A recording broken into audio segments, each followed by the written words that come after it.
आप सभी लोगों का वेलकम है आपका प्यारा सा चैनल, लाखों बच्चों के दिलों में बसने वाला चैनल, सबसे ज्यादा रिजल्ट देने वाला चैनल तनु क्लासेस में। आज ये ज्योग्राफी की पहली क्लास है जहां पर हम लोग पहला चैप्टर को पढ़ने वाले हैं ज्योग्राफी का, जिसका नाम है मानव भूगोल प्रकृति एवं विषय क्षेत्र। क्या आपके मन में कभी ऐसा सवाल आया है कि ये जो पृथ्वी घूमती है, ये जो धरती घूमती है, तो फिर हम लोग गिर क्यों नहीं जाते हैं? कहीं पे पूरी पृथ्वी में कहीं पे गर्मी होता है, कहीं पे ठंडा होता है, ऐसा क्यों? जैसे भारत में बहुत गर्मी पड़ती है, लेकिन अगर यूरोप की बात करें तो वहां पर ठंडा होता है, ऐसा क्यों? कहीं पे बहुत बड़ी बड़ी समुद्र है, कहीं पे पूरा रेगिस्तान है, कहीं पे बर्फीला बर्फ है, तो कहीं पे पूरा एकदम गर्मी ही गर्मी है। तो पृथ्वी पर ऐसा क्यों होता है? इन्हीं सब चीजों के बारे में हम लोग ज्योग्राफी में पढ़ते हैं। प्यारे बच्चों, मान लो आप चले गए अंतरिक्ष में। आप अगर ऊपर चले गए, ऊपर मतलब अगर मान लो आप अंतरिक्ष चले गए, और जब आप ऊपर से इस धरती को देखिएगा तो धरती में क्या मिलेगा आपको? जैसे धरती में पहाड़ मिलेगा, पहाड़, बड़ी बड़ी पहाड़, बड़ी बड़ी पर्वत, बड़ा बड़ा रेगिस्तान, बड़ी बड़ी समुद्र। इन सब चीजों के बारे में हम लोग पढ़ते हैं ज्योग्राफी में, है ना। आज प्यारे बच्चों, ये ज्योग्राफी यानी भूगोल की पहली क्लास है जिसमें हम लोग ज्योग्राफी का पहला चैप्टर पढ़ेंगे, जिसका नाम है मानव भूगोल प्रकृति एवं विषय क्षेत्र। तो चलिए प्यारे बच्चों, हम लोग चैप्टर को शुरू करते हैं। आपको ज्योग्राफी से प्यार हो जाएगा, इस तरह से हम आपको ज्योग्राफी पढ़ाने वाले हैं। बस आराम से मेरी बातों को सुनिएगा, ध्यान से समझने का कोशिश करिएगा, फिर देखिएगा ज्योग्राफी आपका सबसे इंटरेस्टिंग सब्जेक्ट बन जाएगा, सबसे प्यारा सब्जेक्ट बन जाएगा। चलिए हम लोग चैप्टर को शुरू करते हैं। क्लास 12 ज्योग्राफी में आपको टोटल 2 बुक पढ़ना पड़ेगा। एक किताब का नाम है मानव भूगोल के मूल सिद्धांत, जिसमें टोटल कितना चैप्टर पढ़ना पड़ता है? 10 चैप्टर। एक किताब का नाम है भारत लोक और अर्थव्यवस्था, इसमें टोटल पढ़ना पड़ता है 12 चैप्टर। तो टोटल 22 चैप्टर है। कुछ चैप्टर हटा दिया गया है, हम आपको बता देंगे जब पढ़ाएंगे कि कौन सा चैप्टर हटाया है, ताकि वो आप मत पढ़ना। याद रखिएगा, मानव भूगोल के मूल सिद्धांत में टोटल 10 चैप्टर है। इसी का आज हम लोग पहला चैप्टर को पढ़ेंगे, जिसका नाम है मानव भूगोल प्रकृति एवं विषय क्षेत्र। प्यारे बच्चों, एक बहुत ही आसान और बहुत ही मजेदार चैप्टर है। इससे लगभग लगभग 45 नंबर का क्वेश्चन आता है, और इससे लगभग लगभग 25 से 30 नंबर का क्वेश्चन आता है। तो ज्यादा इंपॉर्टेंट ये है। लेकिन पहले इस बुक का 10 चैप्टर को कंप्लीट करेंगे, फिर हम लोग इस किताब को शुरू करेंगे। चलिए हम लोग सबसे पहले देखते हैं कि इस चैप्टर में हम लोग क्या क्या पढ़ेंगे। सबसे पहले, क्योंकि आज हम लोग भूगोल की शुरुआत करने जा रहे हैं, आज ये भूगोल की पहली क्लास है, तो हम लोग पहले भूगोल के बारे में समझेंगे।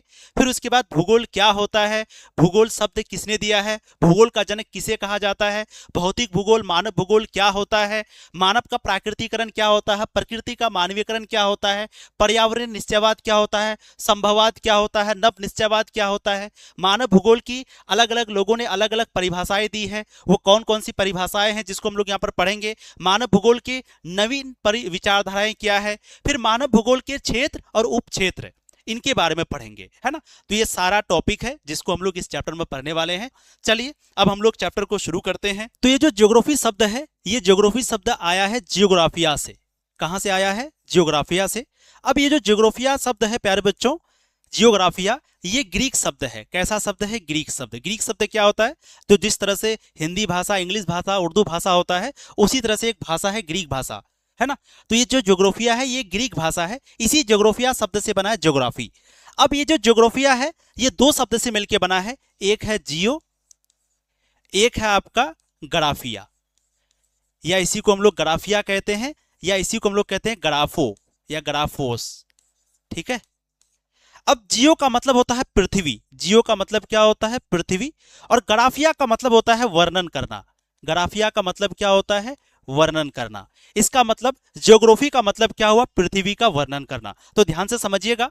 तो ये जो ज्योग्राफी है, ज्योग्राफी का हिंदी क्या होता है? ज्योग्राफी का हिंदी होता है भूगोल। ज्योग्राफी का हिंदी क्या होता है? भूगोल।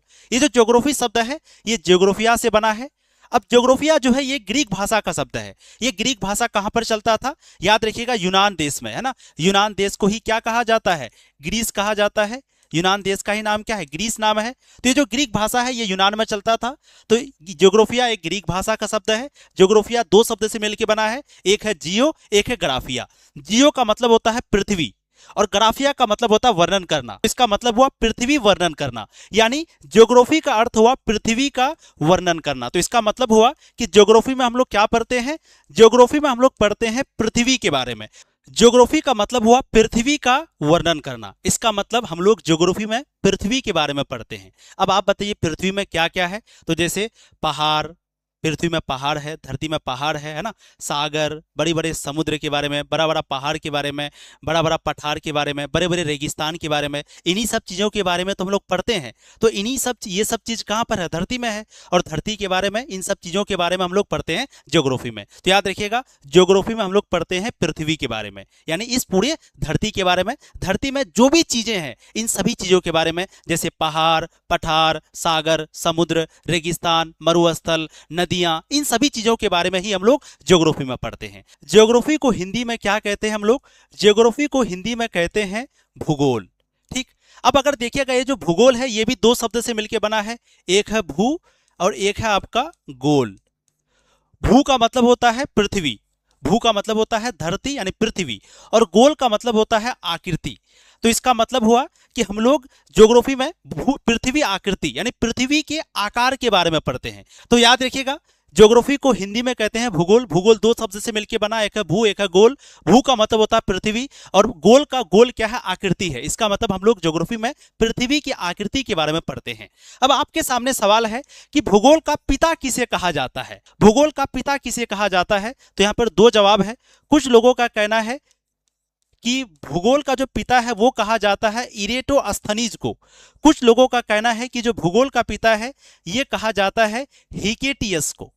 अब आप ध्यान से देखिएगा, अगर आपके सामने एग्जाम में क्वेश्चन आया कि भूगोल का पिता किसे कहा जाता है, तो आप लोग कहना कि भूगोल का पिता इरेटोस्थनीज को कहा जाता है। किसको? इरेटोस्थनीज को। ठीक, हिकेटियस को नहीं कहना, इरेटोस्थनीज को। और ये जो भूगोल शब्द है इसका सबसे पहले इस्तेमाल किसने किया था? यानी भूगोल का जनक किसे कहा जाता है? भूगोल का जनक या भूगोल शब्द का सबसे पहले इस्तेमाल किसने किया था? तो आप क्या कहोगे? इरेटोस्थनीज। तो यहां से तीन सवाल बनता है। पहला सवाल, भूगोल का पिता किसे कहा जाता है?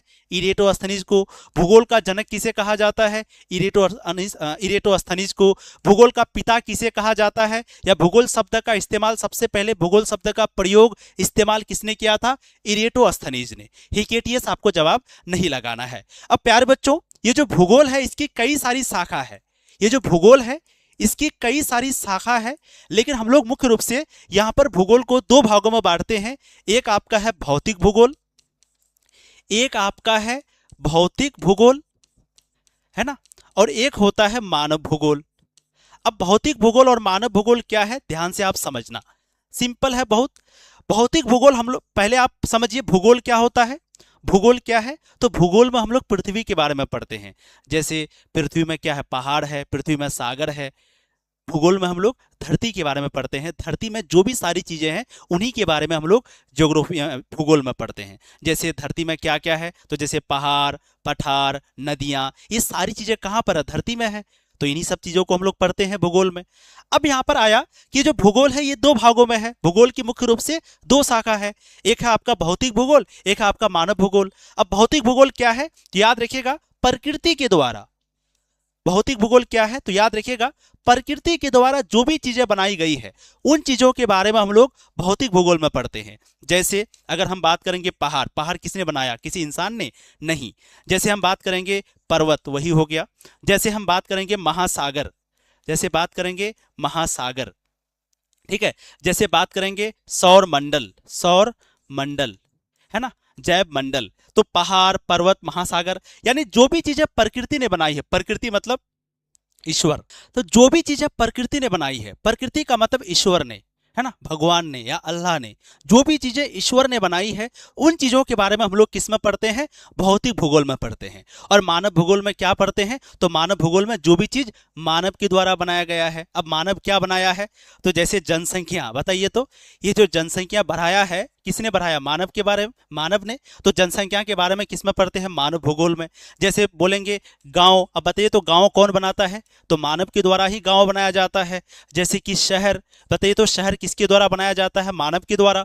तो मानव के द्वारा जो चीजें बनाई गई है या मानव जिस जगह पे रहते हैं उन चीजों के बारे में हम लोग मानव भूगोल में पढ़ते हैं, और भौतिक भूगोल में हम लोग प्रकृति के द्वारा यानी ईश्वर के द्वारा जो चीजें बनाई गई है वो भौतिक भूगोल में, और मानव भूगोल में वो चीजों के बारे में पढ़ते हैं जो कि मानव के द्वारा यानी इंसानों के द्वारा बनाई गई है। तो आप समझ गए, यहाँ पर प्रकृति के द्वारा यानी ईश्वर के द्वारा जो बनाई गई है वो भौतिक भूगोल में, मानव के द्वारा जो बनाई गई है यानी इंसानों के द्वारा जो बनाई गई है वो मानव भूगोल में। अब यहाँ पर प्यारे बच्चों सवाल है, जैसे हमने कहा कि जो भूगोल का पिता है ये किसे कहा जाता है, तो भूगोल का पिता या भूगोल का जनक कहा जाता है इरेटोस्थनीज को। क्या नाम है, नाम याद रखिएगा, इरेटोस्थनीज। इरेटोस्थनीज दिख रहा है आपको, इरेटोस्थनीज ये कौन है, भूगोल का पिता। लेकिन हम कहेंगे कि बताइए जो मानव भूगोल है इसका जनक कौन है, या फिर मानव भूगोल का पिता किसे कहा जाता है, तो याद रखिएगा उसका नाम है फ्रेडरिक रेटजेल। क्या नाम है, फ्रेडरिक रेटजेल। Frederick Ratzel. तो ये दो नाम आपको याद रखना है, क्वेश्चन पूछा जाता है कि भूगोल का पिता कौन है तो आप क्या कहोगे, इरेटोस्थनीज। वहीं पे मानव भूगोल का पिता कौन है तो आप कहोगे फ्रेडरिक रेटजेल। तो यही फ्रेडरिक रेटजेल है जिन्होंने एक किताब लिखा था, जिस किताब का नाम क्या है, एंथ्रोपोजियोग्राफी। इन्होंने ही एक किताब लिखा था जिस किताब का नाम क्या है, एंथ्रोपोजियोग्राफी। तो ये भी क्वेश्चन पूछा जाता है कि बताइए ये जो किताब है एंथ्रोपोजियोग्राफी, एंथ्रोपोजियोग्राफी, इस किताब के लेखक कौन है, फ्रेडरिक रेटजेल। और इस एंथ्रोपोजियोग्राफी में हम लोग क्या पढ़ते हैं, मानव भूगोल के बारे में पढ़ते हैं। भूगोल का पिता कौन है तो वो है इरेटोस्थनीज, है ना। इरेटोस्थनीज कौन है, जिसको भूगोल का जनक कहा जाता है दुनिया में। लेकिन अगर हम आपसे सवाल करें कि प्यारे बच्चों बताइए कि भारत में भूगोल का जनक किसने किया था, उसका नाम है जेम्स रेनेल। याद रखिएगा उसका नाम क्या है, जेम्स रेनेल। ठीक है, जेम्स रेनेल, जिन्होंने जिसको भारत में भूगोल का जनक कहा जाता है। तो अगर कोई पूछे कि दुनिया में सबसे पहले भूगोल का या फिर ऐसे कह सकता है कि भूगोल का जनक किसे कहा गया तो इरेटोस्थनीज, लेकिन भारत में भूगोल का जनक किसे कहा गया, जेम्स रेनेल को, जेम्स रेनेल को। और वहीं पे अगर क्वेश्चन पूछा जाएगा कि बताइए आधुनिक भूगोल का जनक किसे कहा जाता है, आधुनिक भूगोल, तो आधुनिक भूगोल का जनक कहा जाता है रीटर को। रीटर और एक इंसान था जिसका नाम है हमबोल्ट। क्या नाम था, हमबोल्ट। ये सब नाम याद रखिएगा क्योंकि बार बार आपके शब्द में इस्तेमाल होने वाला है। अगर आपसे सवाल करेगा कि भूगोल का पिता किसे कहा गया, इरेटोस्थनीज को, या भूगोल का जनक किसे कहा जाता है, इरेटोस्थनीज को, लेकिन हम अगर आपसे सवाल करें कि बताइए भारत में भूगोल का जनक किसे कहा जाता है, तो भारत में भूगोल का जनक कहा जाता है जेम्स रेनेल को। क्या नाम है, जेम्स रेनेल। तो पूरी दुनिया में भूगोल का जनक किसे कहा जाता है, इरेटोस्थनीज को। भारत में भूगोल का जनक किसे कहा जाता है, जेम्स रेनेल को। और अगर क्वेश्चन पूछे कि आधुनिक भूगोल का पिता किसे कहा जाता है, रीटर और हमबोल्ट को। अगर हम पूछेंगे मानव भूगोल का पिता किसे कहा जाता है, ये सब नाम एक बार लिख लेना कॉपी में, याद हो जाएगा। अगर हम पूछेंगे मानव भूगोल का किसे कहा जाता है, मानव भूगोल का पिता, तो आप क्या कहोगे, रेटजेल, रेटजेल या फ्रेडरिक रेटजेल। तो मानव भूगोल का पिता कौन है, फ्रेडरिक रेटजेल। आधुनिक भूगोल का पिता कौन है, रीटर और हमबोल्ट। वहीं पे पूछेंगे कि भारत में भूगोल का जनक किसे कहा गया, जेम्स रेनेल को। और भूगोल का जनक कौन है, इरेटोस्थनीज। तो अगर हम सिंपल सवाल करें, जल्दी से बताओ 3 सवाल। पहला सवाल, भूगोल का पिता कौन, इरेटोस्थनीज। मानव भूगोल का पिता कौन, रेटजेल या फ्रेडरिक रेटजेल। आधुनिक भूगोल का पिता कौन, तो रीटर और हमबोल्ट। ये जो भूगोल, जिसको इंग्लिश में ज्योग्राफी कहते हैं, तो ज्योग्राफी शब्द जो है ये ज्योग्राफिया से बना है। ज्योग्राफिया कैसा भाषा, कौन सी भाषा है, ग्रीक भाषा। जैसे ज्योग्राफी ये इंग्लिश भाषा है, भूगोल ये आपका हिंदी भाषा है, तो उसी तरह से ज्योग्राफिया ये आपका ग्रीक भाषा है। और ये भाषा कहां पर चलता था, यूनान में। तो याद रखिएगा ज्योग्राफिया जो है 2 शब्द से मिलकर बना है, एक है जियो, एक है ग्राफिया। जियो का मतलब होता है पृथ्वी, ग्राफिया का मतलब होता है वर्णन करना, या ग्राफोस उसी को कहते हैं, ग्राफिया को ही ग्राफोस कहते हैं। तो ज्योग्राफिया 2 शब्द से मिलकर बना है, एक है जियो, एक है ग्राफिया या ग्राफोस। तो जियो का मतलब होता है पृथ्वी, ग्राफिया का मतलब वर्णन करना, जिसका मतलब हुआ पृथ्वी का वर्णन करना। तो इसका मतलब हुआ कि भूगोल मतलब पृथ्वी का वर्णन करना, यानी भूगोल में हम लोग पृथ्वी का वर्णन करते हैं, यानी पृथ्वी के बारे में पढ़ते हैं। और भूगोल का जनक किसे कहा जाता है, इरेटोस्थनीज को। इरेटोस्थनीज कहां का था, यह भी यूनान का था। क्योंकि हमने क्या कहा कि ये जो ज्योग्राफी शब्द है ये ज्योग्राफिया से बना है, और ज्योग्राफिया ग्रीक भाषा का शब्द है, और ग्रीक भाषा यूनान में चलता था। तो सबसे पहले जो ज्योग्राफी शब्द है इसका इस्तेमाल इरेटोस्थनीज ने किया था, और ये जो इरेटोस्थनीज है ये भी यूनान का ही था, यूनान में ही ग्रीक भाषा चलता था। ठीक है, तो भूगोल शब्द का सबसे पहले इस्तेमाल किसने किया? इरेटोस्थनीज ने। ये कहाँ का था? यूनान का था। और ये जो ज्योग्राफी शब्द है ये किससे बना है? ज्योग्राफिया से। ज्योग्राफिया ग्रीक भाषा का शब्द है। ठीक है, भूगोल का जनक किसे कहा जाता है? इरेटोस्थनीज को। क्यों? क्योंकि याद रखिएगा भूगोल शब्द का सबसे पहले इस्तेमाल इरेटोस्थनीज ने किया था, इसलिए इरेटोस्थनीज को ही भूगोल का जनक कहा जाता है। वहीं पे आधुनिक मानव भूगोल का जनक कहा जाता है फ्रेडरिक रेडजेल को। यहां पर ध्यान दीजिएगा, अगर पूछे आधुनिक भूगोल, अगर पूछे आधुनिक भूगोल तो हो जाएगा रीटर और हम्बोल्ट। वहीं पे पूछे आधुनिक मानव भूगोल तब हो जाएगा रेडजेल। तो कभी क्वेश्चन पूछ देता है कि मानव भूगोल का पिता कौन है? रेडजेल। कभी क्वेश्चन पूछ देता है आधुनिक मानव भूगोल का पिता कौन है? तो भी रेडजेल। लेकिन सिर्फ आधुनिक भूगोल पूछेगा, मान लो यहाँ पर बीच में मानव नहीं देगा, जैसे यहाँ मानव नहीं है तो रीटर और हम्बोल्ट, यहीं पे रहता आधुनिक मानव भूगोल तो फिर हो जाता रेडजेल।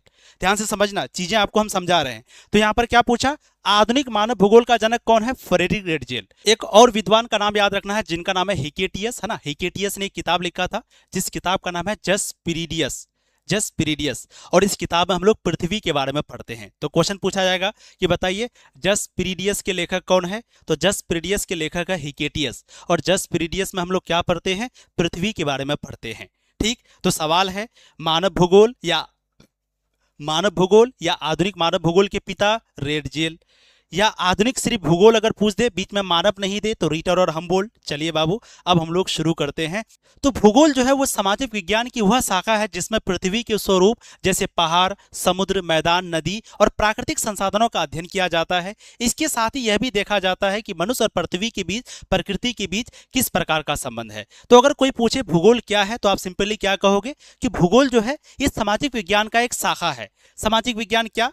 तो जैसे आप लोग 10th क्लास में थे तो आप लोग कौन सा सब्जेक्ट पढ़ते थे 10th क्लास में? 10th क्लास में आप लोग क्या पढ़ते थे? सामाजिक विज्ञान पढ़ते थे। सामाजिक विज्ञान में 4 सब्जेक्ट आता है, जैसे हिस्ट्री, है ना, ज्योग्राफी, पॉलिटिकल साइंस, इकोनॉमिक्स। इस तरह से सामाजिक विज्ञान में टोटल कितना सब्जेक्ट आता है? 4। तो ज्योग्राफी क्या है? सामाजिक विज्ञान का एक शाखा है।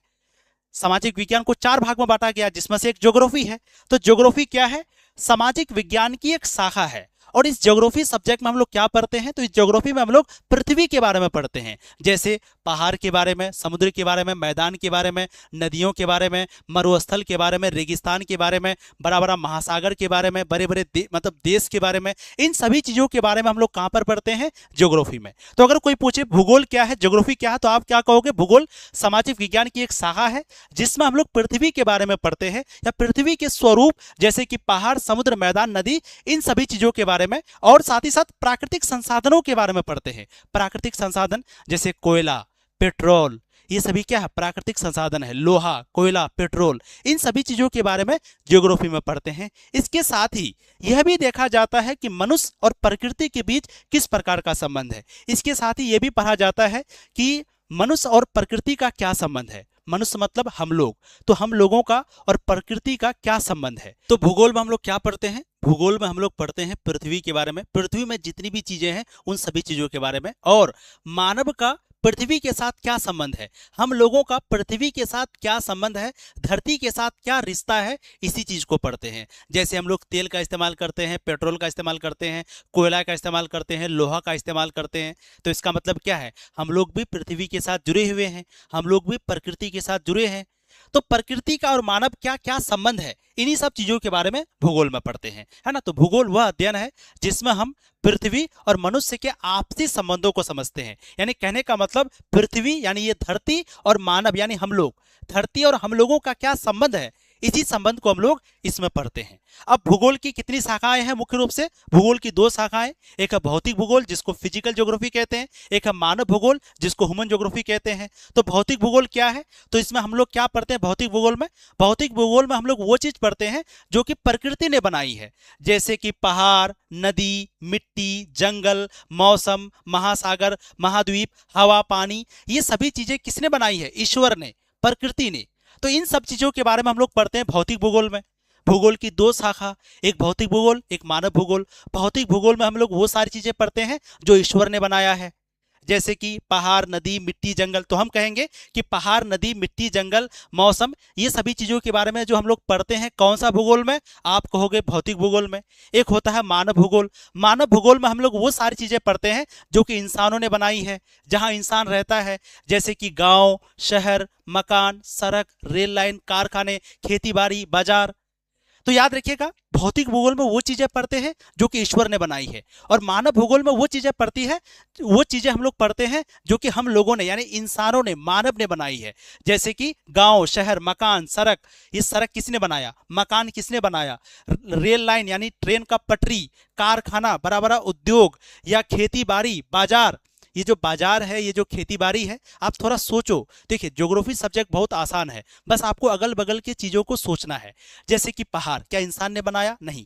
नदी, समुद्र, ये सभी चीजें किसने बनाया, ईश्वर ने, प्रकृति ने। तो हम लोग उन चीजों को पढ़ते हैं भौतिक भूगोल में। उसके बाद शहर, मकान, सड़क, या ट्रेन का पटरी, या कारखाना यानी फैक्ट्री, या खेती बाड़ी, ये सभी चीजें कौन करता है, मानव करता है। ये सभी चीजें कौन बनाता है, मानव बनाता है, मनुष्य बनाता है। तो इन सभी चीजों के बारे में हम लोग मानव भूगोल में पढ़ते हैं। और मानव भूगोल का उद्भव 18वीं शताब्दी से माना जाता है, यानी मानव भूगोल के बारे में सबसे पहली बार कब इसका उत्पत्ति हुआ है, 18वीं शताब्दी में। यानी मानव भूगोल का जो उदय है, मानव भूगोल के बारे में हम लोग कब से पढ़ते हैं, 18वीं शताब्दी से। अगर आपके सामने सवाल करें कि मानव भूगोल का उद्भव कब हुआ है, 18वीं शताब्दी में। मानव भूगोल की उत्पत्ति यानी ये जो हम लोग पहले कोई मानव भूगोल जैसा कोई चीज नहीं था, पहले सिर्फ भूगोल पढ़ते थे, लेकिन भूगोल को दो भागों में बांटा है, भौतिक, मानव। तो मानव भूगोल कब से हुआ, मानव भूगोल की उत्पत्ति, मानव भूगोल का उद्भव कब से हुआ, 18वीं शताब्दी से। और मानव भूगोल का पिता किसे कहा जाता है, फ्रेडरिक रेडजेल को। क्या नाम है, फ्रेडरिक रेडजेल। तो कभी आपको पूछ देगा कि मानव भूगोल का पिता कौन, तो फ्रेडरिक रेडजेल। कभी पूछ देगा आधुनिक मानव भूगोल का पिता कौन, तो भी फ्रेडरिक रेडजेल। लेकिन अगर मान लो यहां पर हम मानव हटा दें, मान लो हम मानव हटा दें, अब हम आपसे सवाल करेंगे बताइए आधुनिक भूगोल का पिता कौन है, तब आप क्या कहोगे, रीटर और हम्बोल्ट।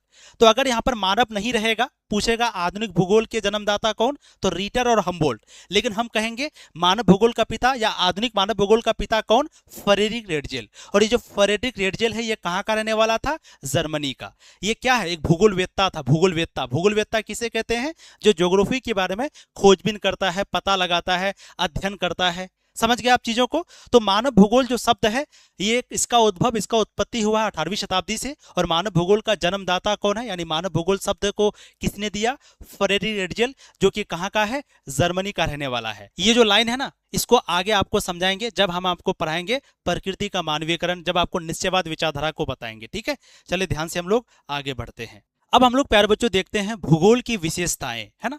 तो भूगोल जो है मुख्य रूप से भौतिक भूगोल तथा मानव भूगोल यानी द्वैतवाद पर आधारित है। तो भूगोल को क्या कहा जाता है, द्वैतवाद। अब पूछोगे सर इसको द्वैतवाद क्यों कहा जाता है, तो देखिए भूगोल दो भागों में बटा है, एक भौतिक भूगोल, एक मानव भूगोल। तो भौतिक भूगोल अलग है, मानव भूगोल अलग है, इसलिए दो चीजों से बना है, इसलिए भूगोल को हम लोग द्वैतवाद कहते हैं। तो याद रखिएगा, ये जो भूगोल है ये मुख्य रूप से भौतिक भूगोल तथा मानव भूगोल पर आधारित है। यानी भूगोल दो भागों में बांटा है, एक भौतिक भूगोल, एक मानव भूगोल। इसलिए भूगोल को हम लोग द्वैतवाद कहते हैं। क्या कहते हैं, द्वैतवाद। और भूगोल जो है मुख्य रूप से समाकलनात्मक, अनुभाविक या व्यवहारिक विषय माना जाता है। यानी भूगोल को क्या कहा जाता है, समाकलनात्मक और अनुभाविक और व्यवहारिक। क्यों कहा जाता है भूगोल को समाकलनात्मक, समझिए। देखिए भूगोल जो है ये प्रकृति और मानव को एक साथ जोड़कर देखता है। जैसे नदियों के किनारे शहर बसते हैं क्योंकि वहां पानी और उपजाऊ जमीन है। तो ये जो भूगोल है ना, भूगोल जो है इसको हम लोग समाकलनात्मक कहते हैं। अब कहोगे सर क्यों समाकलनात्मक कहते हैं, ये शब्द को याद रखना। भूगोल को हम लोग क्या कहते हैं, समाकलनात्मक। क्यों कहते हैं, तो क्योंकि भूगोल जो है, भूगोल में हम लोग प्रकृति और मानव का संबंध को देखते हैं। जैसे नदियों के किनारे शहर बनता है, ज्यादातर लोग किस में रहते हैं, नदी के किनारे। क्यों, क्योंकि नदी से पानी मिल जाता है, नदी से फसलों को पानी आसानी से मिल जाता है। तो ज्यादातर लोग जो है वो नदियों के किनारे अपना शहर बसाते हैं। क्योंकि वहां पर पानी और उपजाऊ जमीन है। आप कहोगे सर लोग नदी के किनारे क्यों रहेगा, तो नदी के किनारे खेती ज्यादा होता है, फसल ज्यादा होता है, नदी में पानी आसानी से मिल जाता है, इसलिए लोग नदियों के किनारे रहते हैं। क्या आपको हम कहेंगे कि आप रेगिस्तान में जाके रहो, या आपको कहेंगे नदी के किनारे रहो, तो आप कहाँ रहोगे? नदी के किनारे, क्योंकि नदी में पानी भी मिल जाएगा, वहां पर फसल भी हो जाएगा, वहां पर खाने पीने की चीजें भी मिल जाएगी। तो इसका मतलब हुआ कि जो नदी के किनारे कौन रहते हैं? लोग रहते हैं। तो लोग नदी के किनारे क्यों रहते हैं? तो लोगों के बीच, और नदी क्या हो गया? प्रकृति। तो प्रकृति और लोगों का संबंध को हम लोग पढ़ते हैं भूगोल में, इसलिए भूगोल को कहा गया समाकलनात्मक। तो अगर आपको कोई कहे भूगोल क्या है? समाकलनात्मक है, अनुभव आधारित है, भूगोल को व्यवहारिक विषय माना जाता है। अब समाकलनात्मक मतलब भूगोल प्रकृति और मानव को एक साथ जोड़कर देखता है, यानी मानव और प्रकृति। ध्यान से समझना, प्रकृति मतलब क्या हुआ? जब भी प्रकृति बोलेंगे तो प्रकृति मतलब ये सब चीज जो कि प्रकृति ने, ईश्वर ने बनाया है, जैसे पहाड़, जैसे नदी। जब भी हम प्रकृति शब्द बोलेंगे तो आपको समझना है कि जैसे ये पहाड़ है, जैसे ये नदी है, जैसे समुद्र है, तो ये सभी क्या है? प्रकृति है। और इन सभी चीजों का इस्तेमाल कौन करता है? मानव करता है। तो मानव और प्रकृति का क्या संबंध है, इस चीज को हम लोग पढ़ते हैं भूगोल में, इसलिए भूगोल को कहा गया समाकलनात्मक। अब भूगोल को अनुभव आधारित भी कहा जाता है। क्यों? क्योंकि जो चीजें हम देख सकते हैं और माप सकते हैं, उदाहरण बारिश कितनी हुई, तापमान कितना है, ये सब माप कर भूगोल में पढ़ते हैं, इसलिए भूगोल को अनुभव आधारित कहा जाता है। मतलब कहने का कि भाई आज कितना गर्मी है, आज कितना गर्मी है, कितना, आज कितनी ठंडी है, आज गर्मी कितना है, आज कितना बारिश हुआ, ये सब हम लोग कैसे पता लगाते हैं? हम लोग मापते हैं। अलग अलग तरह का यंत्र है जिसके द्वारा हम लोग मापते हैं कि आज कितना बारिश हुआ, आज कितना तापमान है, कितना टेम्परेचर गर्मी है, 43 डिग्री टेम्परेचर गर्मी है, आज कितना डिग्री ठंडा है। ये सब चीज हम लोग अलग अलग यंत्र से मापते हैं। तो इसका मतलब भूगोल क्या है? अनुभव आधारित है। मतलब कहने का कि हम लोग सारी चीजों को देखकर अनुभव करते हैं, सारी चीजों को देखकर हम लोग मापते हैं कि आज कितना चीज, क्या क्या कैसा चीज हुआ। फिर भूगोल जो है व्यवहारिक है। मतलब हुआ कि भूगोल का उपयोग रोजमर्रा की जिंदगी में होता है। जैसे किसान मौसम देखकर खेती करता है, भाई आज का मौसम कैसा, बारिश है, चलो बारिश है तो खेती करेंगे। भूगोल जो है मुख्य रूप से समाकलनात्मक है, अनुभाविक है और व्यवहारिक है। समाकलनात्मक का मतलब क्या हमने बताया कि प्रकृति और मानव ये दोनों जुड़ा हुआ है, तो हम लोग प्रकृति और मानव दोनों को एक साथ जोड़कर पढ़ते हैं, इसलिए भूगोल को समाकलनात्मक कहा गया। भूगोल क्या है? अनुभाविक है। इसका मतलब क्या हुआ कि हम लोग अनुभव के आधार पर, जैसे आज कितनी बारिश हुई, आज कितना हम लोग कितनी गर्मी हुई, आज कितना ठंडा पड़ रहा है, ये सब चीज हम लोग अलग अलग यंत्र के माध्यम से मापते हैं, इसलिए भूगोल को अनुभाविक कहा जाता है।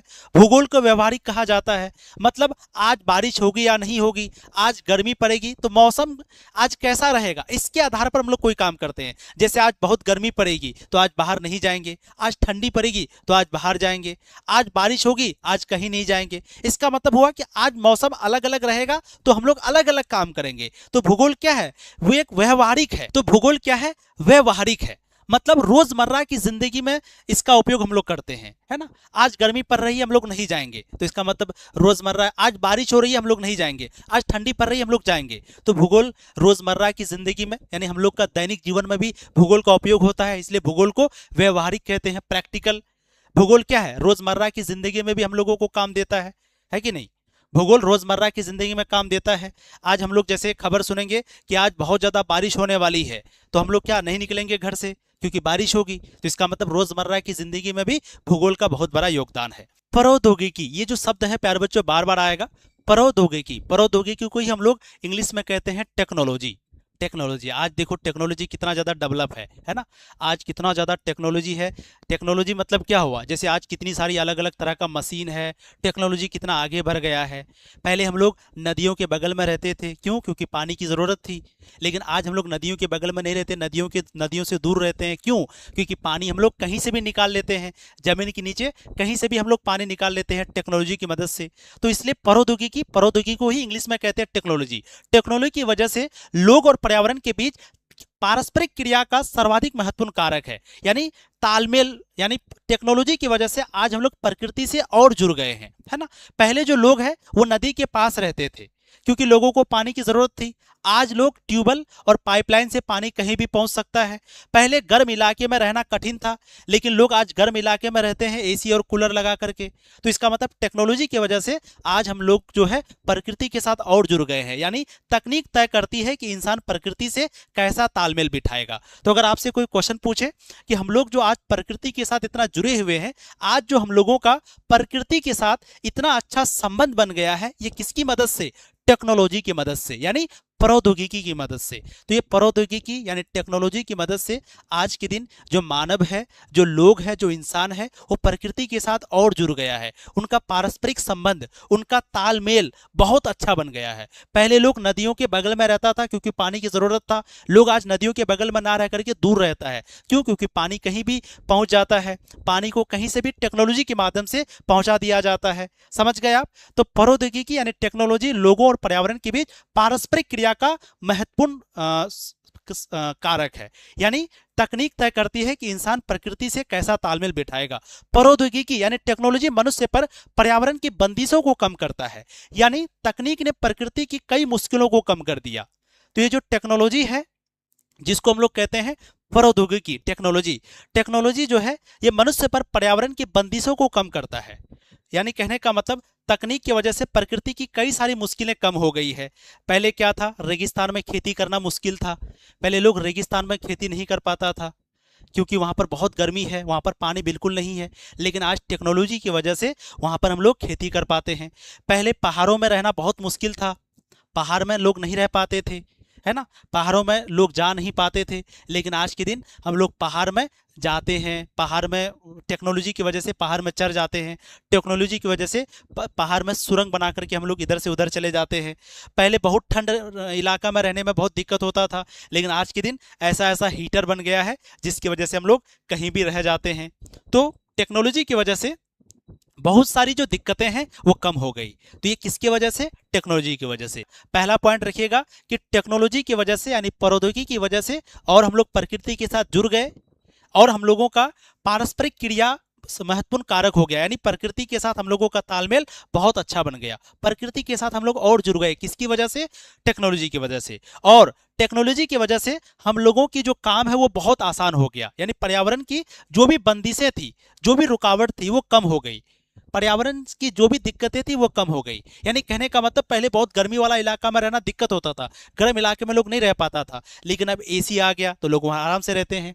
पहले क्या था? रेगिस्तान में लोग खेती नहीं कर पाता था, लेकिन आज के दिन बहुत सारी टेक्नोलॉजी है जिसकी वजह से लोग रेगिस्तान में खेती करता है। पहले लोग पहाड़ में नहीं रह पाता था या पहाड़ में लोग नहीं चढ़ पाता था, लेकिन आज के दिन ऐसी ऐसी गाड़ी है जिसकी वजह से लोग पहाड़ में चढ़ते हैं। तो ये सभी किसकी वजह से हो पाया? टेक्नोलॉजी की वजह से, प्रौद्योगिकी की वजह से। तो वही चीज लिखा गया है कि पहले रेगिस्तान में खेती करना मुश्किल था, अब वहां पर हम लोग ड्रिप सिंचाई से रेगिस्तान में खेती करते हैं। पहाड़ों में यात्रा करना मुश्किल था, अब सुरंग और सड़क से पहाड़ पर हम लोग जाते हैं या पहाड़ पार करते हैं सुरंग बना करके। पहले बहुत ठंड में इलाका में रहना मुश्किल था, अब हीटर और हीटर लगाया जाता है ठंड वाले इलाके में ताकि लोग ठंड में भी रह सके। तो इस तरह से टेक्नोलॉजी की वजह से हम लोगों को बहुत आसान हो गया सारी चीजें। ठीक है, अब हम लोगों का अगला टॉपिक है मानव भूगोल की प्रकृति, जिसमें से हम लोग पहला टॉपिक पढ़ेंगे मानव का प्राकृतिकरण। क्या होता है मानव का प्राकृतिकरण? देखिए, जब आदमी के पास कोई मशीन नहीं था, जब साधन नहीं था, तब वो पूरी तरह धरती और प्रकृति के हिसाब से जीता था। जैसे जब दुनिया की शुरुआत हुई थी, जैसे मान लो दुनिया की शुरुआत हुई तो लोग उस समय तो लोगों के पास कुछ दिमाग नहीं था, थोड़ी था। लोग कैसे एसी, ये पंखा, ये सब जो हम लोगों के पास आ जाए, ये सब कुछ था उस वक्त में नहीं था। तो लोग क्या करते थे? प्रकृति के हिसाब से जिंदगी गुजारते थे। प्रकृति मतलब जैसे ईश्वर चाहता था वैसे। जैसे जब दुनिया में कुछ मतलब जब इंसान मान लो पैदा हुआ था तो उस समय तो एसी नहीं था, उस समय तो ये सब नहीं था, उस समय पंखा नहीं था, उस समय कुछ भी नहीं था। तो उस समय लोग प्रकृति के हिसाब से जिंदगी गुजारते थे। जैसे मान लो किसी को गर्मी लगती थी तो वो कुछ नहीं कर पाते थे, क्या ही करेगा, कुछ जानता ही नहीं था। किसी को ठंड लगता था तो वो कुछ नहीं कर पाते थे। कहीं पे मान लो बारिश होती थी तो लोग कुछ नहीं कर पाते थे। क्यों नहीं कुछ कर पाते थे? क्योंकि लोगों के पास कुछ भी नहीं था, कुछ दिमाग नहीं था, कोई टेक्नोलॉजी नहीं था। तो लोग प्रकृति के हिसाब से, यानी जैसे ईश्वर चाहता था, जैसे प्रकृति चाहता था, वैसे इंसान को नचाता था। तो इसी को कहते हैं मानव का प्राकृतिकरण। यानी कहने का मतलब क्या हुआ कि जब आदमी के पास कोई मशीन, कोई साधन नहीं था, तब वो पूरी तरह से धरती पर और प्रकृति के हिसाब से जीता था। जैसे कि आदि मानव, पहले के इंसान वो जंगलों में रहते थे, बारिश गर्मी ठंडी जैसी चीजों से डरते थे, यानी बारिश से गर्मी से ठंडी से वो बहुत ज्यादा डरते थे। कौन? आदि मानव। वो जंगलों में रहते थे और बारिश गर्मी ठंडी इन सभी चीजों से डरते थे, और सूरज नदी पहाड़ों की पूजा करते थे, क्योंकि वो समझते थे कि ये उनके जीवन के मालिक है। मतलब आदमी धरती के जैसा था, जैसे धरती ने किया वैसा ही सहा। इसी को हम लोग कहते हैं मानव का प्राकृतिकरण। यानी मानव का प्राकृतिकरण का मतलब क्या हुआ कि जब इस दुनिया की शुरुआत हुई थी, जब लोग इस दुनिया में आना शुरू हुआ था, जब लोग इस दुनिया में शुरू में पैदा हुआ था, यानी जब आदि मानव लोग जंगलों में रहते थे, तो उन लोगों के पास कोई दिमाग, कोई टेक्नोलॉजी नहीं था। तो जैसे ईश्वर चाहता था वैसे वो लोग करता था। बहुत ज्यादा बारिश हुई तो भी कुछ नहीं कर पाया, बहुत गर्मी पड़ी तो भी कुछ नहीं कर पाया, बहुत ठंडा पड़ा तो भी कुछ नहीं कर पाया। यानी लोग प्रकृति के हिसाब से धरती जैसा चाहता था, प्रकृति यानी ईश्वर जैसा चाहता था, वैसा ही अपना जिंदगी गुजारता था। इसी को कहते हैं मानव का प्राकृतिकरण। ठीक। लेकिन धीरे धीरे क्या हुआ? धीरे धीरे क्या हुआ? टेक्नोलॉजी विकसित हुआ। धीरे धीरे लोग, पहले क्या था, बहुत गर्मी पड़ता था, लेकिन अब लोगों ने क्या बना दिया? एसी बना दिया। अब लोगों ने क्या बना दिया? पंखा बना दिया, क्योंकि लोगों के पास अब दिमाग हो गया। पहले ठंडा पड़ता था तो लोग कुछ नहीं कर पाता था, लेकिन अब ठंडा से बचने के लिए लोगों ने क्या बना दिया? हीटर बना दिया। हीटर है ना, हीटर। पहले बारिश होती थी, लोग कुछ नहीं कर पाता था, अब बारिश से बचने के लिए लोगों ने क्या बना दिया? छाता बना दिया। तो पहले जैसे पृथ्वी चाहता था वैसे ही लोगों को चलना पड़ता था, पहले जैसे ईश्वर चाहता था वैसे ही लोगों को नाचना पड़ता था। लेकिन धीरे धीरे लोगों के पास टेक्नोलॉजी की वजह से, यानी ये सभी मशीन वगैरह की वजह से, लोग अब इन सभी जैसे चाहता था वैसे नहीं होने लगा। पहले गर्मी होती थी, लोग सहना पड़ता था, अब एसी लगा लिया, अब गर्मी नहीं लगा। पहले ठंडा होती थी, लोगों को सहना पड़ता था, अब हीटर लगा दिया। पहले बारिश होती थी, लोगों के पास कुछ नहीं था, अब छाता बना दिया, अब बड़ा बड़ा घर बना दिया। पहले बाढ़ आता था, सुखाड़ आता था, लोग कुछ नहीं कर पाता था, आज लोग बहुत कुछ कर पाता है। तो ये जो लोग अभी कर पा रहा है, इसी को हम लोग कहते हैं प्रकृति का मानवीयकरण। प्रकृति का मानवीयकरण, मानवीयकरण। ठीक है। तो ये दो शब्द आपको याद रखना है, एक होता है मानव का प्राकृतिकरण। तो मानव का प्राकृतिकरण का मतलब क्या हो गया कि जब इंसानों के पास कुछ नहीं था, जब लोगों के पास कोई मशीन, कोई साधन नहीं था, तो वो धरती के हिसाब से अपना जिंदगी गुजारता था। वो धरती जैसी चाहती थी, प्रकृति या धरती जैसे चाहता था वैसे करना पड़ता था। गर्मी पड़े तो वो भी सहो, ठंडा पड़े तो वो भी सहो, है ना, क्या कहते हैं, बारिश हो तो वो भी सहो। तो इसको कहते हैं प्रकृति का, मानव का प्राकृतिकरण। ठीक। और प्रकृति और मानव क्या है? अविभाज्य तत्व है। इसके बारे में आगे चर्चा करेंगे। फिर अगला है प्रकृति का मानवीयकरण। इसको क्या कहते हैं? तो जैसे जैसे आदमी ने औजार, मशीन, विज्ञान में तरक्की किया, उसने धरती अपनी सुविधा के अनुसार काम करवाना शुरू कर दिया। गर्मी लगे तो लोग एसी और कूलर चला दिया, पहाड़ काटकर सड़कें बना दी। पहले क्या था? गर्मी लगता था तो कुछ नहीं कर पाता था, अब लोगों ने क्या बना दिया? एसी बना दिया, कूलर बना दिया, तो अब लोगों को ठंडा लगने लगा। पहाड़ पर पहले लोग चढ़ नहीं पाता था, अब पहाड़ काटकर सड़कें बना दिया। अब पहले नदी, बाढ़ का पानी आता था, लोग कुछ नहीं कर पाता था, बाढ़ आया घर वगैरह डुबा दिया। लेकिन अब लोगों ने क्या किया? बांध बना दिया, बाढ़ का पानी को रोकने के लिए बहुत बड़ा बड़ा दीवार बना दिया, जिससे कि बाढ़ का पानी नहीं आता था। मतलब अब आदमी ने धरती को अपने हिसाब से बदलना शुरू कर दिया। इसी को कहते हैं प्रकृति का मानवीयकरण। ये दोनों शब्द तो आपको समझ में आ गया है, लेकिन अक्सर यहाँ पर कंफ्यूज क्या होता है कि मानव का प्राकृतिकरण को कभी कभी वो लोग कह देता है प्रकृति का मानवीयकरण। ये दोनों शब्द अलग अलग है, ध्यान से समझना। मानव का प्राकृतिकरण मतलब क्या हुआ कि जब कुछ नहीं था, जब इंसान के पास कुछ नहीं था, तो इंसान को प्रकृति के अनुसार, धरती के अनुसार जीना पड़ता था, अपना जिंदगी गुजारना पड़ता था। तो ये हो गया मानव का प्राकृतिकरण। लेकिन धीरे धीरे इंसानों के पास टेक्नोलॉजी आया, जिसकी वजह से गर्मी लगता था, एसी लगा दिया, बाढ़ आता था, बांध बना दिया, है ना, बहुत बड़ा बड़ा फाटक बना दिया, जिससे कि बाढ़ का पानी ना आ पाए। गर्मी लगता था, एसी लगा दिया, बारिश होती थी, छाता बना दिया। तो टेक्नोलॉजी की वजह से, तो इसको कहते हैं प्रकृति का मानवीकरण। तो आपने एसी बनाया, आपने बहुत तरह तरह का टेक्नोलॉजी आया, जिसकी वजह से तरह तरह का हथियार बनाया गया। तो ये क्या हो गया? प्रकृति का मानवीयकरण। ये हो गया प्रकृति का मानवीयकरण। और पहले मानव का प्राकृतिकरण मतलब क्या? जब शुरुआत हुआ था तो लोगों के पास टेक्नोलॉजी नहीं था, तो मानव का प्राकृतिकरण। तो ये दोनों शब्दों में कंफ्यूज हो जाता है। कभी कभी वो मानव का प्राकृतिकरण को ही वो क्या कह देता है? प्रकृति का मानवीयकरण कह देता है। ये दोनों शब्द अलग अलग है, बस आपको थोड़ा दिमाग में रखना है कि प्रकृति का मानवीयकरण और मानव का प्राकृतिकरण क्या होता है। मानव का प्राकृतिकरण यानी जब दुनिया में कुछ नहीं था, तो मानव को, इंसानों को जैसा धरती चाहती थी वैसा ही नाचना पड़ता था। तो ये हो गया मानव का प्राकृतिकरण। लेकिन इंसानों के पास जब टेक्नोलॉजी आया तो कहा कि अब हम नहीं नाचेंगे, अब हम नाचेंगे नहीं, अब हम ऐसे जिएंगे। तो ये हो गया प्रकृति का मानवीयकरण। समझ में आया आपको? Very good. अब ये दो शब्द है प्रकृति और मानव, ये अविभाज्य तत्व है। मतलब देखिए प्रकृति अलग चीज है। प्रकृति का मतलब जैसे पहाड़, हमने क्या कहा, पहाड़, रेगिस्तान, समुद्र, ये सभी चीजों को हम लोग क्या कहेंगे, प्रकृति कहेंगे। नदी, बाढ़, ये सभी क्या है, प्रकृति। और मानव का मतलब हम लोग। तो प्रकृति और मानव ये क्या है, अविभाज्य तत्व है। मतलब इन दोनों को हम लोग अलग नहीं कर सकते, इन दोनों को कभी भी अलग नहीं कर सकते, अलग करके हम लोग नहीं पढ़ पाएंगे। प्रकृति और मानव ये दोनों कभी अविभाज्य, मतलब इसको अलग नहीं कर सकते। प्रकृति मानव एक दूसरे के साथ जुड़ा हुआ है और इसको जोड़ करके ही हम लोग पढ़ सकते हैं।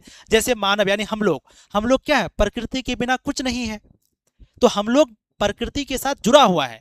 तो यहाँ प्रकृति और मानव क्या है, अविभाज्य तत्व है। मतलब प्रकृति और मानव इन दोनों को कोई अलग नहीं कर सकता। प्रकृति मानव एक दूसरे के साथ जुड़ा हुआ है और हम लोग जब भी पढ़ते हैं तो प्रकृति और मानव को एक साथ में करके पढ़ते हैं। ठीक, अब हम लोग देखते हैं मानव भूगोल की दो बड़ी विचारधाराएं। एक है आपका पर्यावरणीय निश्चयवाद, जिसको हम लोग नियतिवादी विचारधारा कहते हैं। एक है संभववादी विचारधारा। एक और है प्यारे बच्चों जिसको नव निश्चयवाद कहते हैं। अब क्या है इसका मतलब समझिए।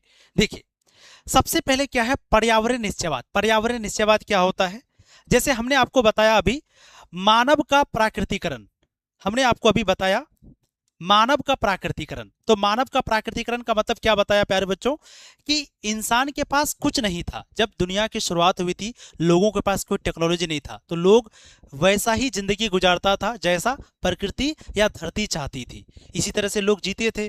गर्मी पड़े तो भी कुछ नहीं कर पाता था, बाढ़ आया तो भी कुछ नहीं कर पाया। तो ये क्या हो गया, मानव का प्राकृतिकरण हो गया, मानव का प्राकृतिकरण।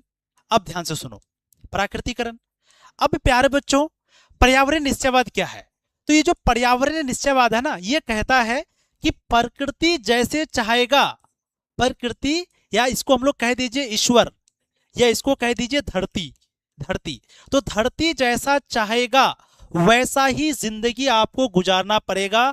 ये निश्चय है, इसको कोई नहीं बदल सकता। ये क्या है, निश्चय है, निश्चय, निश्चय। यानी प्रकृति जैसे चाहेगा आपको वैसे ही जिंदगी गुजारना पड़ेगा। आप कुछ भी नहीं कर सकते, आप गुलाम हैं। आप क्या है, यानी मानव क्या है, मानव यानी मानव मतलब इंसान, इंसान क्या है, गुलाम है। गुलाम को ही कहते हैं दास। तो इस विचारधारा को कहते हैं पर्यावरणीय निश्चयवाद विचारधारा। यानी पर्यावरण निश्चयवाद क्या कहता है, पर्यावरण निश्चयवाद कहता है कि प्रकृति यानी धरती, मतलब सुनो, प्रकृति कहता है या ईश्वर कहता है या धरती, धरती प्रकृति ईश्वर ये तीनों एक ही है। तो इनका कहना है कि ये जो चाहेगा वैसे ही आपको करना पड़ेगा, यही निश्चय है। कहने का मतलब मानव क्या है, गुलाम है। जैसे प्रकृति चाहेगा वैसा ही करना पड़ेगा। जैसे मान लीजिए कहीं पे अगर सूखा है, कहीं पे अगर मान लो जैसे रेगिस्तान में आप जाते हैं, रेगिस्तान, तो रेगिस्तान में क्या है, रेगिस्तान में क्या होता है, पूरा एकदम सूखा सूखा होता है। तो क्या वहां कोई खेती कर पाएगा, नहीं। तो इसका मतलब क्या हुआ, प्रकृति चाहा, धरती ने क्या किया, वहां पर पानी नहीं दिया, ईश्वर ने वहां पर पानी दिया नहीं दिया, तो वहां पर खेती नहीं हुआ। इसका मतलब ईश्वर जैसे चाहेगा, धरती जैसे चाहेगा, आपको वैसा करना पड़ेगा। ईश्वर जो है पहाड़ बना दिया, पहाड़ में खेती कम होगा। ईश्वर कहीं पे पानी बहुत ज्यादा दे दिया, वहां पर बाढ़ आ गया। तो इसी को पर्यावरण निश्चयवाद विचारधारा कहते हैं। ध्यान से आप समझना, आपको तीन विचारधारा पढ़ना पड़ेगा। सबसे पहले पर्यावरण निश्चयवाद या इसी को नियतिवादी विचारधारा कहते हैं। यह विचारधारा कहती है कि प्रकृति ही इंसान की जिंदगी और काम काज को चलाती है। मतलब इंसान प्रकृति के अनुसार ही जीता है, वो उसे बदल नहीं सकता। इंसान चाहे जो कर ले, धरती, मौसम, जमीन, नदियां जैसा कहेगी वैसा ही उनको करना पड़ेगा। यानी इंसान प्रकृति का गुलाम है। तो इसी विचारधारा को कहते हैं पर्यावरणीय निश्चयवाद। तो अगर आपसे कोई कहे पर्यावरणीय निश्चयवाद क्या है, तो पर्यावरणीय निश्चयवाद का मतलब हुआ कि प्रकृति यानी ईश्वर जैसा चाहेगा आपको वैसा ही करना पड़ेगा, यही तय है। आप अपने हिसाब से कुछ नहीं कर सकते। यानी मानव क्या है, गुलाम है। मानव क्या है, नौकर है। जैसा ईश्वर चाहेगा, जैसा धरती चाहेगी वैसे ही आपको करना पड़ेगा। इस विचारधारा को कहते हैं पर्यावरणीय निश्चयवाद या इसी विचारधारा को नियतिवादी विचारधारा कहते हैं। तो आप समझ गए बात को। चलिए, तो ध्यान, यह विचारधारा कहती है कि प्रकृति ही इंसान की जिंदगी और कामकाज को चलाती है। मतलब इंसान प्रकृति के अनुसार ही जीता है, वो उसे बदल नहीं सकता। इंसान चाहे जो कर ले, धरती जैसा कहेगी वैसा ही करना होगा। उदाहरण, रेगिस्तान में आदमी खेती नहीं कर सकता, क्यों? क्योंकि वहां पानी नहीं है। मतलब क्या हुआ, आदमी कुछ नहीं कर सकता, जो प्रकृति ने दिया है वही है। तो इंसान जो है वो रेगिस्तान में आप खेती नहीं कर सकते, क्योंकि रेगिस्तान में बिल्कुल पानी नहीं है। इसका मतलब धरती ने वहां पानी नहीं दिया, इसलिए आप खेती नहीं कर सकते। तो आदमी रेगिस्तान में कुछ नहीं कर सकता। क्यों नहीं कुछ कर सकता? क्योंकि वहां पर प्रकृति ने पानी नहीं दिया। तो आप क्या करोगे? तो प्रकृति कहता है अरे यार, हाँ, उदाहरण, रेगिस्तान में आदमी खेती नहीं कर सकता क्योंकि वहां पानी नहीं है। मतलब आदमी कुछ नहीं कर सकता, जो प्रकृति ने दिया वही है। अगर पहाड़ है तो खेती मुश्किल होगी, मैदान है तो खेती अच्छी होगी। मतलब धरती जैसा चाहेगा आदमी का जीवन वैसा ही बनेगा। अगर पहाड़ है, पहाड़ अगर मान लो पहाड़ में है तो पहाड़ में खेती करना बहुत दिक्कत है। लेकिन वहीं पे अगर मान लो कोई प्लेन जमीन है, मैदान है, तो मैदान में खेती करना क्या होता है? आसान होता है। इसका मतलब धरती जैसे चाहेगी वैसे ही करोगे। तो निश्चयवाद के मुताबिक इंसान के हर काम को पर्यावरण नियंत्रित करता है, यानी मानव पर्यावरण प्रकृति का गुलाम है। तो यहां पर तीन शब्द बार बार आ रहा है, आप पहले ये कंफ्यूज मत होना। अगर आपको हम कहेंगे सर प्रकृति क्या है, तो प्रकृति को ही हम लोग कह देते हैं धरती, या धरती को ही कह दीजिए ईश्वर। ईश्वर तो आप समझ ही रहे ना, ईश्वर यानी भगवान यानी अल्लाह। प्रकृति, धरती, ईश्वर, ये तीनों एक ही है। तो ये जो चाहेगा इंसान को वैसा ही करना पड़ेगा। इसी को कहते हैं पर्यावरणीय निश्चयवाद, या इसी को कहते हैं नियतिवाद। यानी कहने का मतलब है कि कहीं पे अगर पानी नहीं है तो इंसान वहां पर कुछ नहीं कर सकता। कहीं पे मान लो पहाड़ है तो वहां पर इंसान को वैसे ही खेती करना पड़ेगा जैसे पहाड़ में किया जाता है। वो चाहेगा कि नहीं पहाड़ में हम जैसे मैदान में खेती करते हैं वैसे ही पहाड़ में खेती करें, नहीं हो सकता। मान लीजिए कहीं पर रेगिस्तान है तो वो चाहेगा कि जिस तरह से पानी वाला इलाका में खेती होता है वैसे ही रेगिस्तान सूखा इलाका में भी खेती हो, ऐसा नहीं हो सकता। उसको प्रकृति के अनुसार चलना पड़ेगा। मतलब हुआ कि प्रकृति जो चाहेगी, प्रकृति जो चाहेगी वही करना होगा। इसी विचारधारा को हम लोग पर्यावरणीय निश्चयवाद कहते हैं। इसी विचारधारा को क्या कहते हैं? पर्यावरणीय निश्चयवाद कहते हैं। अब आपके मन में सवाल है कि ये जो पर्यावरणीय निश्चयवाद विचारधारा है ये किसने दिया था? तो याद रखिएगा प्यारे बच्चों, ये जो पर्यावरण निश्चयवाद विचारधारा है ये दिया था फ्रेडरिक रेटजेल ने। ये विचारधारा किसने दिया था? फ्रेडरिक रेटजेल ने, रेटजेल ने। ठीक है, तो ये जो पर्यावरण निश्चयवाद है ये विचारधारा किसने दिया? फ्रेडरिक रेटजेल ने। बात समझ में आई? Very good. तो पर्यावरण निश्चयवाद विचारधारा किसने दिया? फ्रेडरिक रेटजेल ने। चलिए, सर पहाड़ पर सीढ़ीनुमा खेती होता है। अरे अभी सुनो, अभी पहले जो पढ़ा रहे हैं वो पढ़ाओ। ठीक है, तो पर्यावरण निश्चयवाद क्या है? अगर आपको कोई पूछे पर्यावरण निश्चयवाद क्या है तो आप क्या कहोगे? कि इंसान अपने हिसाब से कुछ नहीं कर सकता, जैसा प्रकृति चाहेगा, जैसा धरती चाहेगी वैसे ही इंसान को करना पड़ेगा। यानी रेगिस्तान है तो वहां पर आदमी खेती नहीं कर सकता, क्यों? क्योंकि वहां पर पानी नहीं है। मतलब आदमी कुछ नहीं कर सकता बिना प्रकृति का, है ना। जैसे पहाड़ है वहां पर खेती करना मुश्किल है, मैदान है वहां पर खेती अच्छा होगा। मतलब धरती जैसा चाहेगा आदमी को वैसा करना पड़ेगा। पहाड़ को किसने बनाया? धरती ने बनाया। एक मिनट के लिए, जो पहाड़ है ये भी किसने बनाया? ईश्वर ने। ये जो मैदान है, सबसे ज्यादा खेती कहां पर होता है? जल्दी से बताओ, सबसे ज्यादा खेती कहां पर होता है? मैदान में होता है कि पहाड़ में होता है? तो ज्यादा खेती मैदान में होता है, पहाड़ में कम होता है। तो पहाड़ में खेती क्या होता है? कम होता है, मैदान में ज्यादा। तो पहाड़ को भी ईश्वर ने बनाया है, मैदान को भी ईश्वर ने बनाया है। तो मैदान, पहाड़ में खेती कम होता है, मैदान में ज्यादा होता है। इसका मतलब हुआ कि ईश्वर जैसा चाहेगा वैसे करना पड़ेगा। ईश्वर ने पहाड़ बना दिया, अब यहाँ पर देखो खेती कम हो रहा है। ईश्वर ने मैदान बनाया, यहाँ पर खेती ज्यादा हो रहा है।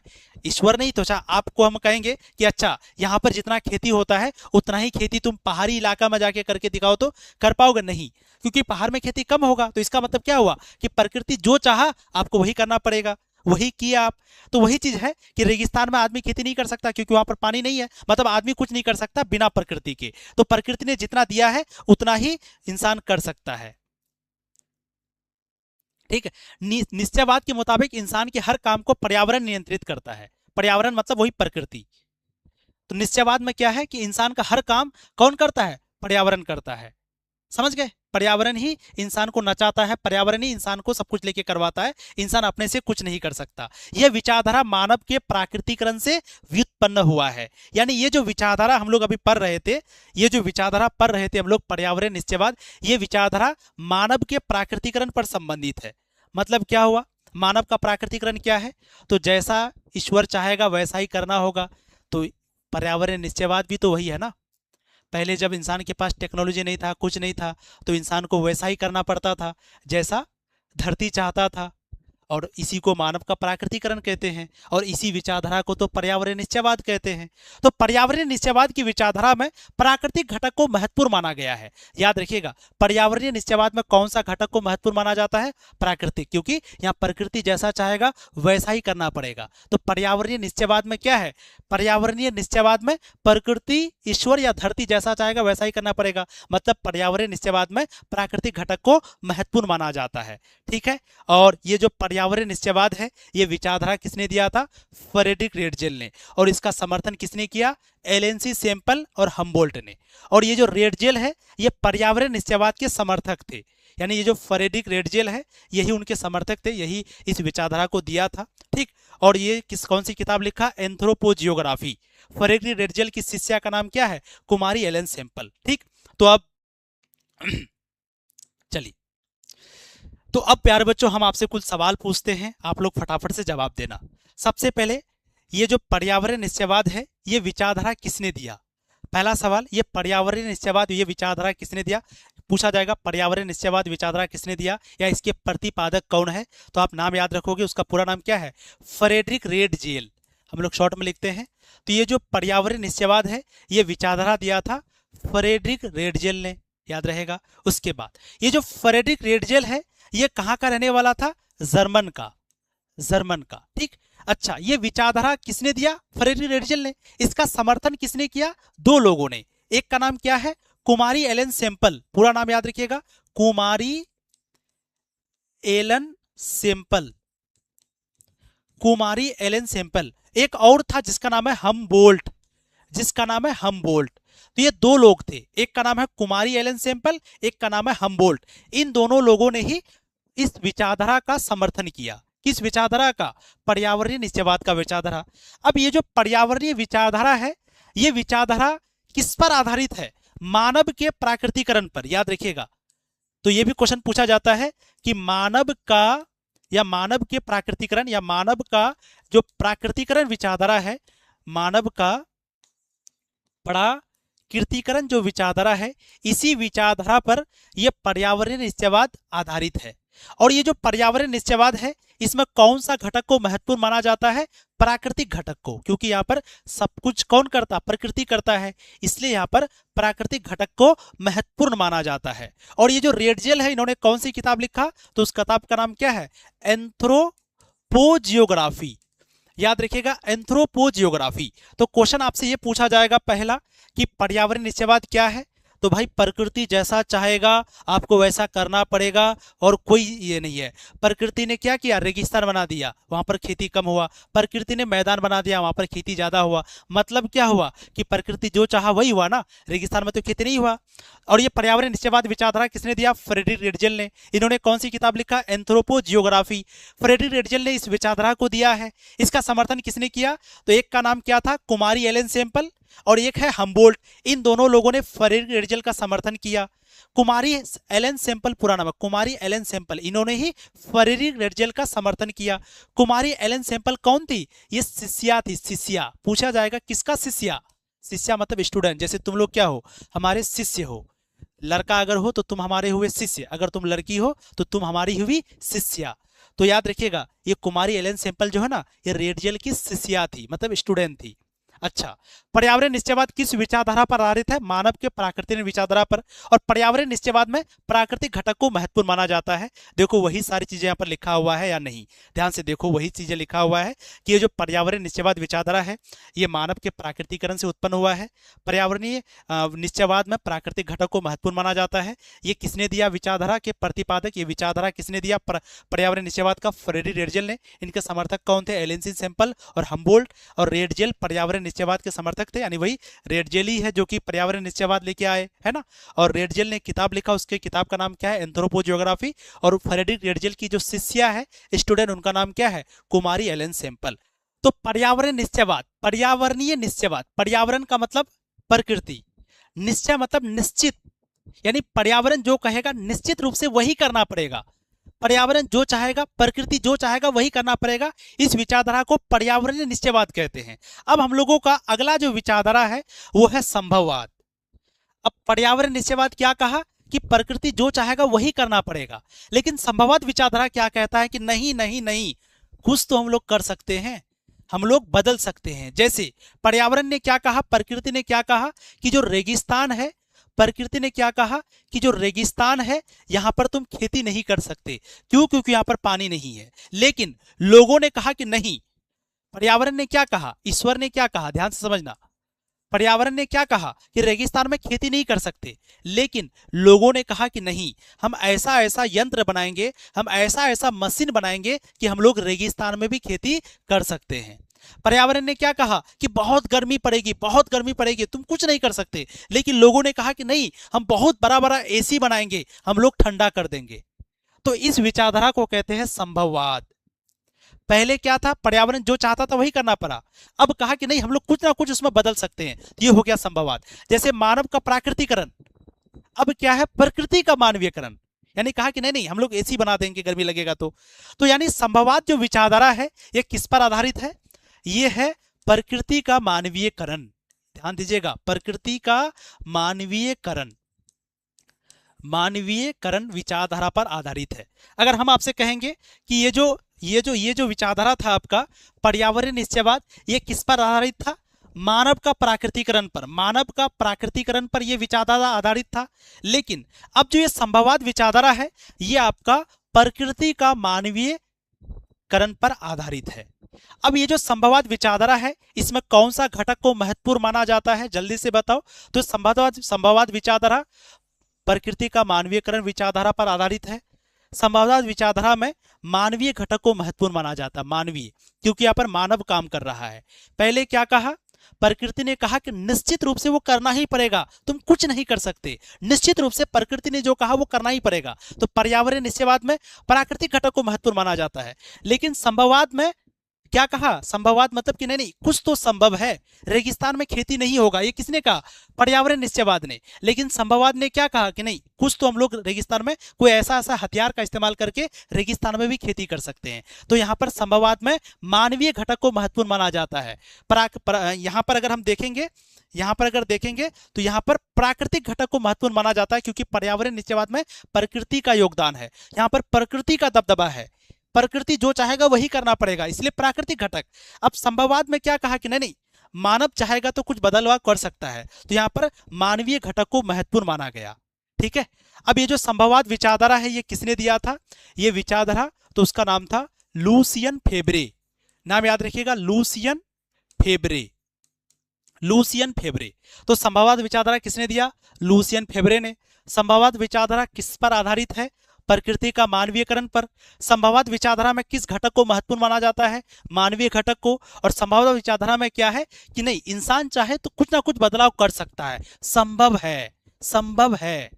ठीक है, तो वही चीज यहाँ पर लिखा हुआ है, संभववाद विचारधारा। इस विचारधारा में कहा गया है कि इंसान अपने दिमाग, अपना मेहनत और मशीनों की मदद से धरती और प्रकृति को अपने काम के हिसाब से बदल सकता है। मतलब धरती ने जो संसाधन दिया है पर इंसान अपने लिए उन्हें काम का बना सकता है, इंसान प्रकृति का मालिक बन सकता है।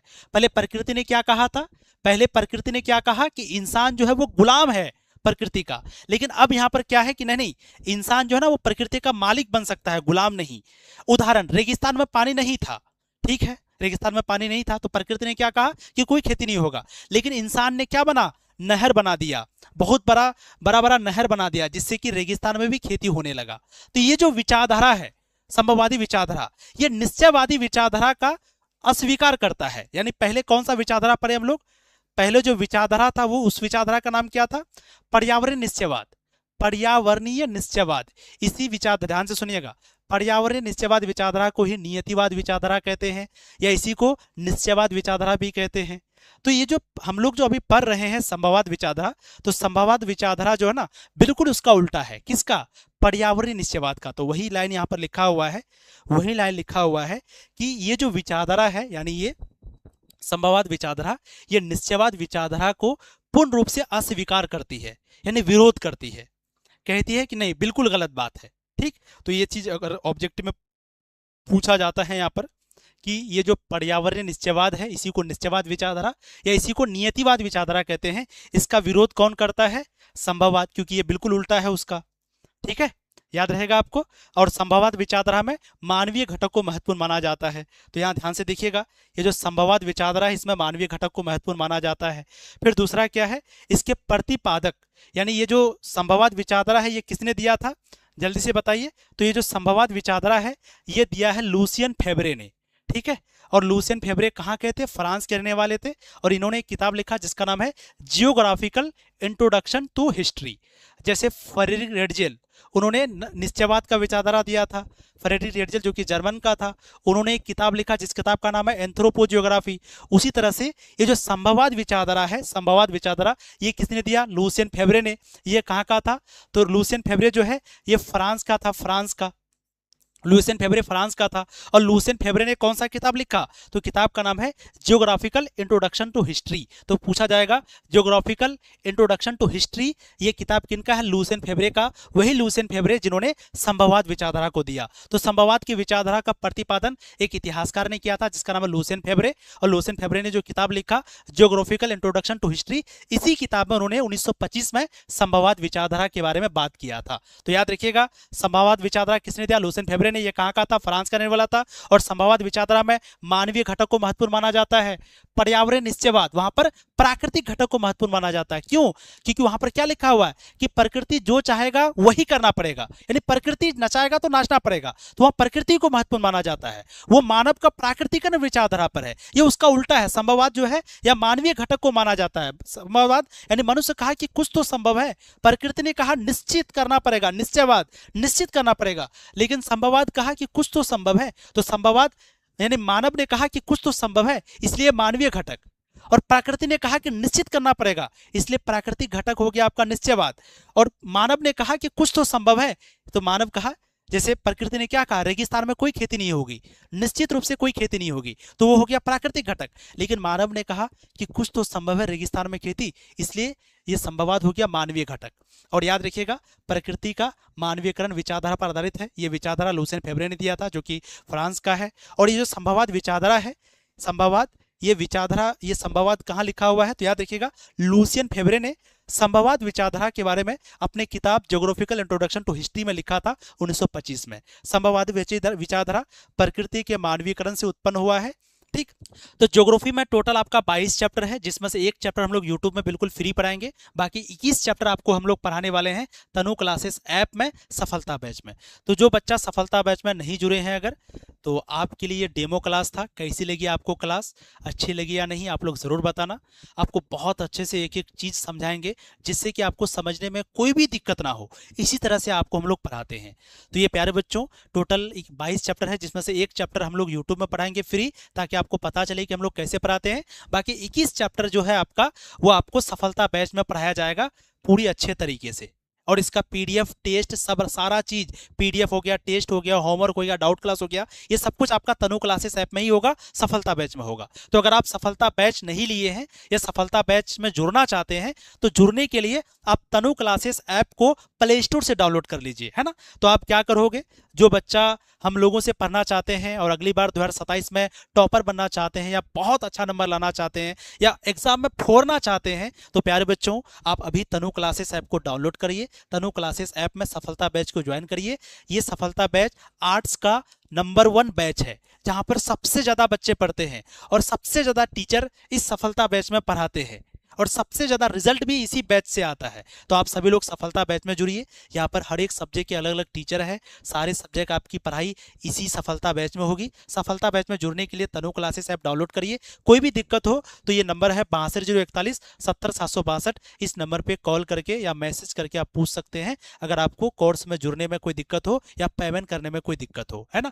बाकी अगर व्हाट्सअप चैनल में आप ज्वाइन नहीं किए हैं तो इस नंबर पे मैसेज करिएगा और कहिएगा कि सर मुझे व्हाट्सअप चैनल पे ज्वाइन कर लीजिए, ठीक है।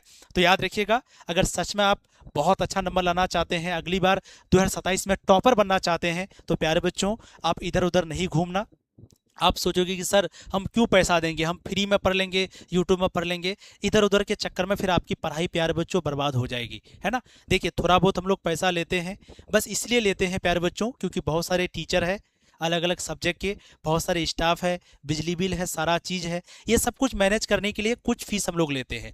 अगर आप यही पढ़ाई कहीं और करने जाओगे ना तो 10,000 15,000 लिया जाएगा, ऑफलाइन में 5-6 हज़ार रुपया लेगा, फिर भी इस तरह का पढ़ाई नहीं होगा। लेकिन मात्र यहाँ पर 2,000 में आपको वहाँ से भी बेस्ट पढ़ाया जाता है। और आपको यहाँ अगर आप जुड़ गए ना सफलता बैच में तो और आपको कहीं पे जाने की जरूरत नहीं है, क्योंकि पूरी पढ़ाई आपकी यहीं पे होगी, यहीं से पढ़ के आप टॉपर बन जाइएगा। ये मेरी गारंटी है, पिछले बार भी बना है, इस बार भी आप बनोगे, ठीक है। तो सफलता बैच में जुड़ना, शुरू से पढ़ाई करना, 100% देखना, आपको पढ़ने में बहुत मजा आ जाएगा। और अभी फिलहाल सफलता बैच का टाइम टेबल ये है, तो इस टाइम टेबल के अनुसार आप लोग क्लास में क्लास करना, ठीक है। ये अभी टाइम टेबल है, देखिए 7 बजे होम साइंस सुबह, 8 बजे पॉलिटिकल साइंस, 9 बजे सोशोलॉजी, 10 बजे सुबह उर्दू, 6:30 बजे हिस्ट्री या ज्योग्राफी हम पढ़ाएंगे, 9 बजे हिंदी, फिर साइकोलॉजी और इंग्लिश की क्लास होली के बाद आपकी शुरू हो जाएगी। तो जो भी बच्चे सफलता बैच में ज्वाइन नहीं किए हैं जल्दी से अपना ज्वाइन कीजिए, कोई भी दिक्कत हो आप करिएगा। आज हम लोग यहीं तक रहने देते हैं, अब जो नेक्स्ट क्लास होगी वहाँ पर हम लोग यहाँ से आगे पढ़ेंगे। तो कैसी लगी क्लास ज़रूर आप लोग बताना, कैसा लगा। हर एक चीज़ को हम अच्छे से समझाने का कोशिश किए जिससे कि आपको छोटा छोटा शब्द समझ आए। देखिए अगर आप पहली क्लास को अच्छे से कर लिए और अगर पहली क्लास आपको समझ में आ गया ना तो यकीन मानिए आगे का जितना भी क्लास है ना सब आपको बढ़िया से समझ में आएगा, ठीक है। तो थैंक यू सो मच। ऐसे आप हंसते रहो, मुस्कुराते रहो, पढ़ाई करते रहो। All the very best. जो कोर्स ज्वाइन कर लिए हैं वो अपने सारे दोस्तों को बता देना कि क्लास शुरू हो गई है, जल्दी से जुड़ जाओ, ठीक है। बाय बाय प्यारे बच्चों, थैंक यू सो मच।